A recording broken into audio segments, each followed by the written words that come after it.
Just want to say a few words about the so-called flattening of the curve. I'm sure you've heard a lot about it. I just really want to explain what it's all about. Um, the curve, the epidemic curve, is the curve of the cases over a time period of time. Now, the epidemic curve is normally a curve which looks that kind of shape. And it allows mathematical model to try and determine projections of how the epidemic is going to mature over a period of time.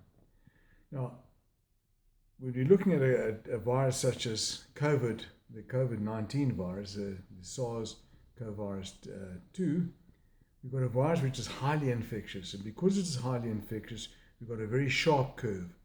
And what a sharp curve means is that it's an explosive epidemic. It causes an explosive epidemic. In other words, a very large number of cases over a short period of time. And the problem with that, of course, is that it rapidly overwhelms even a developed country like Italy with sophisticated health resources being unable to cope. So an explosive epidemic, a sharp curve, is something we really want to avoid at all costs. Now, the control measures which are instituted to try and flatten that curve, to bring it down, the idea of that is that the more stringent, the more what people perceive as being draconian control measures, those actually bring the curve down and broaden it. So that's the same number of cases may occur, but over a longer period of time.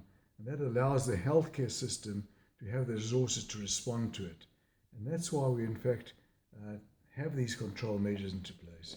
It's not that it's going to stop the epidemic. Unfortunately, we don't have the means to that until we get an effective vaccine and a large enough number of people are vaccinated. But the idea is to flatten the curve, to attenuate, to make it over a longer period of time, and therefore that the healthcare resources, and in our cases, unfortunately, limited healthcare resources, are able to cope with the epidemic.